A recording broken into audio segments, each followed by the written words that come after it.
शहीदों तेरा नाम रहेगा, सूरज चांद रहेगा, शहीदों तेरा नाम रहेगा। इंडियन आर्मी जिंदाबाद, इंडियन आर्मी जिंदाबाद।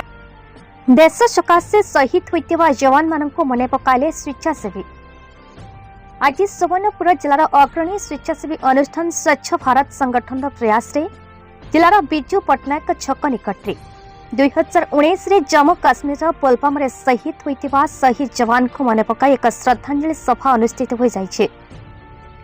उपखंड पुलिस अधिकारी प्रताप त्रिपाठी अवसरप्राप्त सेना कर्मचारी हविलदार विक्रम आदित्य महाकुर अतिथि भाव जोगदे दीप प्रज्वलन स्वरूप शहीद होइतिबा अमर जवान को वीरत्व गाथा को प्रशंसा करने सह जवान को स्मृति उद्देश्य राष्ट्रगान और शोक सभा को आगत कराइथिले। ए कार्यक्रम को समाज सेवा मनोरंजन त्रिपाठी परिचालना करथिबा बेले शेषरे जिला रक्तदाता सेवा संघ सभापति मनीष पंडा उपस्थित संगठन को धन्यवाद प्रदान करथिले।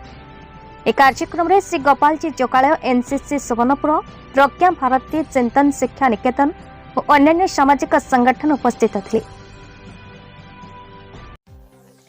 सुवर्णपुर जिलार श्यामसुंदर पंडांका रिपोर्ट, भारत न्यूज।